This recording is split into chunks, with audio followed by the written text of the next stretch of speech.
Hi everyone. So this is going to be my video informing everybody about HS, also known, in the medical field as the Hidradenitis Suppurativa. So I'm going to give you a rundown and then I'm going to answer some questions that I have about it. So first up, what is HS? Well, HS is an autoimmune disease, and specifically it's a skin condition in which you basically we form abscesses, and they can be very painful. And I mean, like, it can mess up your sleep schedule, it can interfere with your daily life, work schedule. There are people who are on disability because of it. And so basically these abscesses, they appear in areas where your skin rubs together, such as like your underarm and like your inner thigh area. And there are other places definitely where it can go. It can go anywhere on your body. And sometimes scars can form, and also what's known as tracks, which is basically tunneling under the skin, which connects where each abscess has been, and it connects it in a way that scarring happens. So after lesions healed, you'll get like, it's basically like broken down tissue muscle, and it's just like really soft there. It's there. I'll get more to that later. I'd just like to point out that because people are so ignorant, HS is not contagious, okay? It's all about genetics. So, my grandmother had it, and unfortunately, I have it. And it's not something, I mean, it's not something that's easy to live with. It's not easy telling people that you have it. So, me doing this video, it's like I think I've come a long way. I told my friends recently that I had it. They never heard of it, so hopefully they get information from this video too. And I'm becoming more comfortable with myself, because it can definitely take away a lot of, self-confidence that you may have, because you feel embarrassed by it and you feel like you're not like other people and you're not normal. So hopefully when people get to be more aware of it, people who have HS can be more comfortable with themselves. So basically, let me start this journey by basically saying, so with HS, there are 3 stages. Stage 1 is basically single or few lesions with no evidence of scarring or tracks. Stage 2, which I believe I'm in, they're recurring abscesses in several different areas of the body, and basically have the initial form of sinus tracts and scarring, which, yes, I do have scars, and they can spread. But really, the spreading wise, it depends on who the person is and, again, how severe. So because there is such a wide pocket range between 2 and 3 and 1, really, so it's hard to really say. So I would say, yeah, it's stage 2, but it's not anywhere near stage 3. Now, stage 3, you get the abscesses throughout your body, and they network, through the tracks under the skin, with evidence of scarring and leaking across the entire area. So that means, let's say someone gets it underneath their arm, they'll probably have like, say, 5, and they're all connected through tunneling, which makes it, 1, harder to heal, 2, very painful. And there are times when sometimes it's so bad, like say they're really big or really painful, that people do have to go get surgery. And I don't mean minor surgery. I mean, like, they will take a chunk of your arm or wherever you're at, your leg, out to make sure they get everything out. And they do not sew it closed. They leave it open so it can heal properly. So, I mean, if you Google images, and I tell you that with a warning that it is very graphic, but I think it's also good for people to know and to see. So if you Google, you know, Hidradenitis Suppurativa surgery, you'll understand what I am talking about. Like, literally, it looks like a shark has like bitten that person and they took a chunk of their skin. That's what kind of surgery some people go through. And that's unfortunate because, you know, it's, I mean, it's painful. It's something they have to deal with every day. I hope that I never have to make it to that point. So, questions. All right, here are some questions. They're not in any particular order. I'm just going to read them and then answer them as best as I can. So, my first question is, are there places to talk about HS and reach out to people online? And the answer is yes. So, personally, I'm a part of 3 Facebook groups that, that other people with HS are in, and we use the group as a place to vent and like seek advice. And there are pictures shared on there. You definitely have to, you have to ask to join the group. But you knowing that there are people going through the same type of thing that you are, it makes you feel a little more comfortable knowing you're not the only person out there. And yeah, we know we're not the only person out there, but sometimes it feels like we are. We feel isolated in a way because, we can't just talk to our friends about it because we're afraid of how others might judge us or see us. So we talk about, ways that we can help our pain, how we can heal open wounds and stuff like that. It's definitely helped with my self-confidence knowing that there are those people going through the same thing and everything. So I don't want to repeat myself too much, but there are other there are groups, and I'll go more into what's in the groups throughout the questions because some of those questions cover a little more in depth. My next question is, what's the best way to treat it and is it curable? So HS has been around since 1839, and unfortunately there haven't been many advancements into finding a cure. And a lot doctors who have been in the medical field for a while don't really know much about it.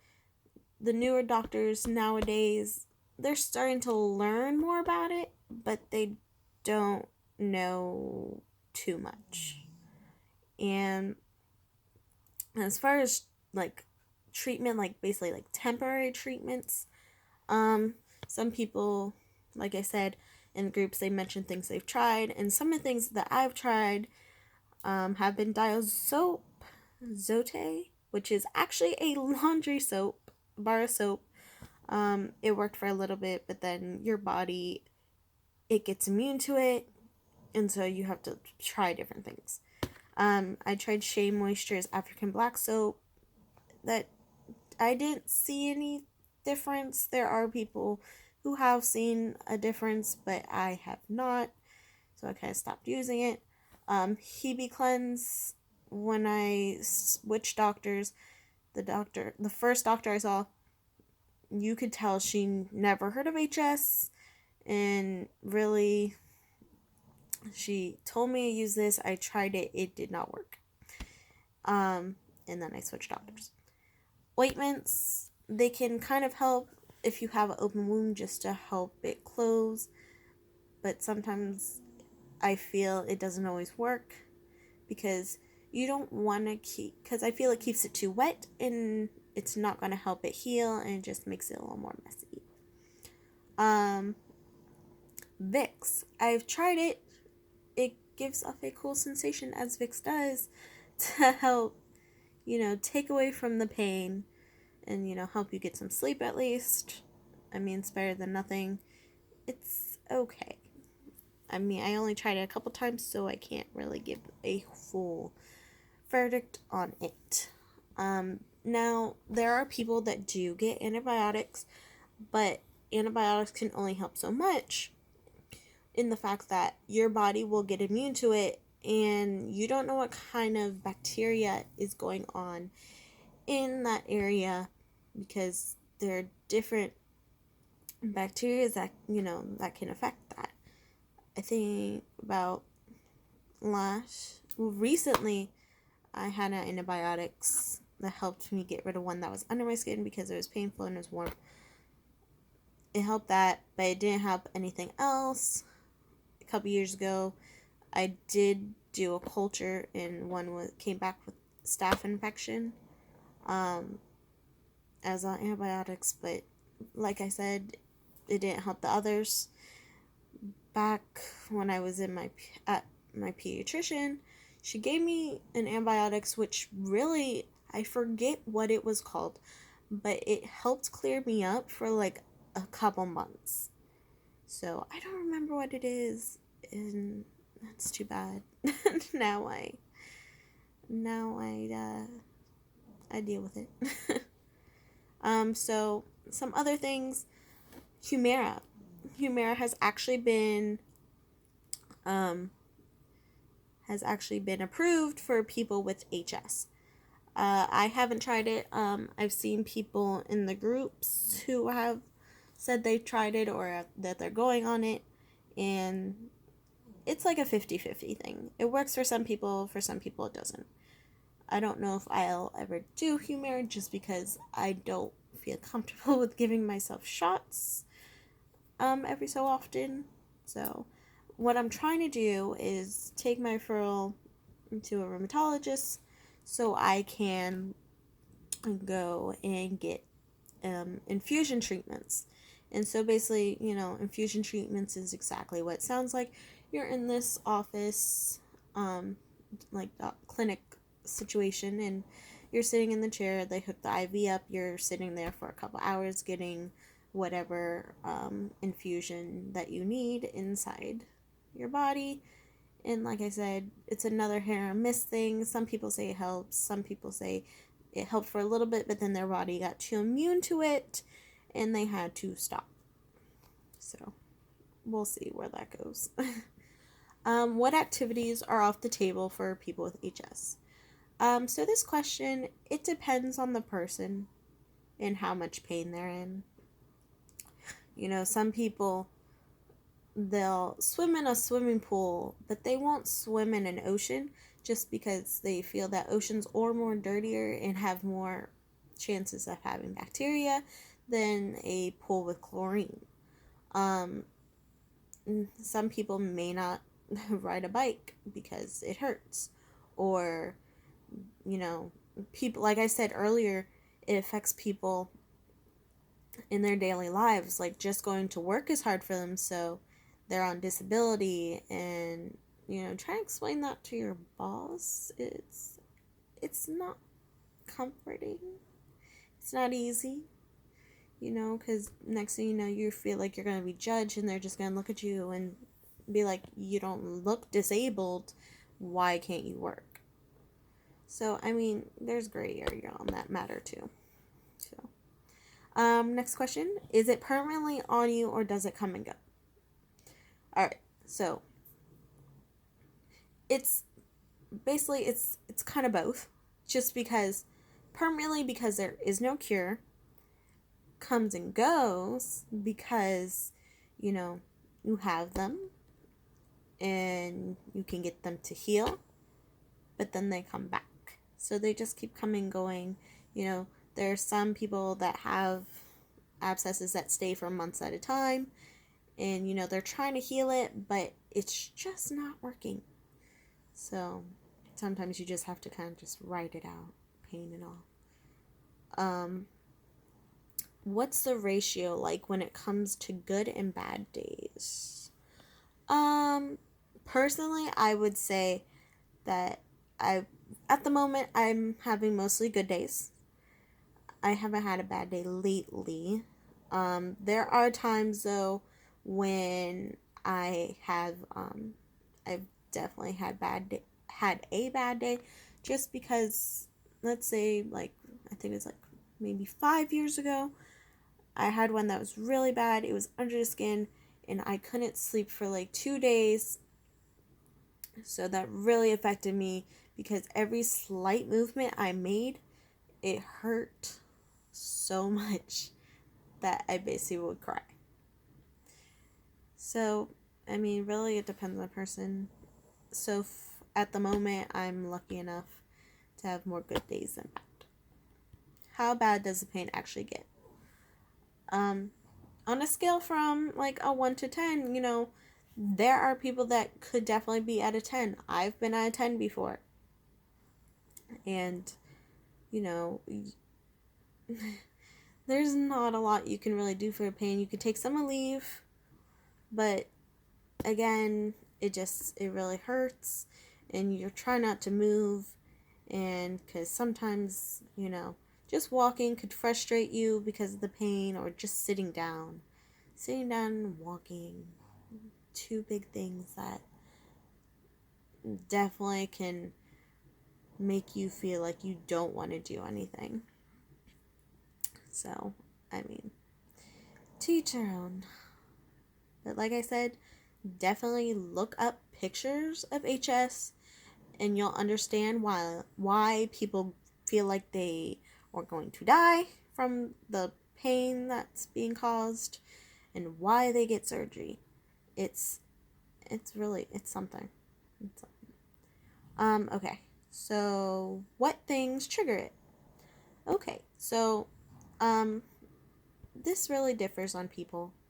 So personally for me, it's sugar. I found that out maybe like a year or two ago, and as we know, sugar's in a lot of things that we eat, especially processed food, but it's so delicious, and it's like, do I want to not have flares, or do I want sugar? And yes, sometimes I just suffer the consequences, and I just try to be silent about it. Some other triggers could be a hormone balance, gluten, sugar, like me, stress, and some doctors suggest being overweight, but that's like a 50-50 on whether people believe that's a factor, just because it's really a genetic game, because people who are skinny, that ideal weight, have HS. And you're going to tell me that their weight is a factor of that? No. Because just because they're not overweight doesn't mean they don't have somewhere where, their skin doesn't rub together and activates that gene. Doctors, aren't they great? So yeah. If I don't have sugar for a while, I go into what some people call remission, and basically, you're lesion free, abscess free, no flares. But once I eat sugar, if I eat sugar for like 2 days in a row, a couple days later, I suffer the consequences. So, I mean, what are you gonna do? So, well, those are all the questions I have, I believe. Hold on. Yeah, so it looks like that's all the questions I have. I think I've answered them all. But definitely, if you have more questions, please comment down below, and I will be more than happy to answer them as best as I can. I definitely recommend looking up more about HS online. Again, it's Hidradenitis Suppurativa, and I will write it in the title. And you might be friends with someone who has HS, but they're not comfortable, telling you what's going on. Sometimes you might, see somebody wearing it could be the highest day, and somebody's wearing like some long sleeve or a shirt that seems to just cover more of their arm than what you're wearing. So, never know.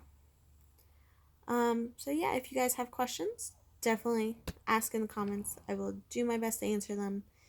And yeah, so I hope you guys are more aware about HS, and thank you for watching this video.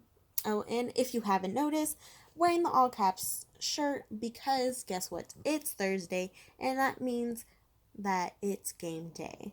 Okay? And the Caps are so close to taking that Stanley Cup home. So, game on.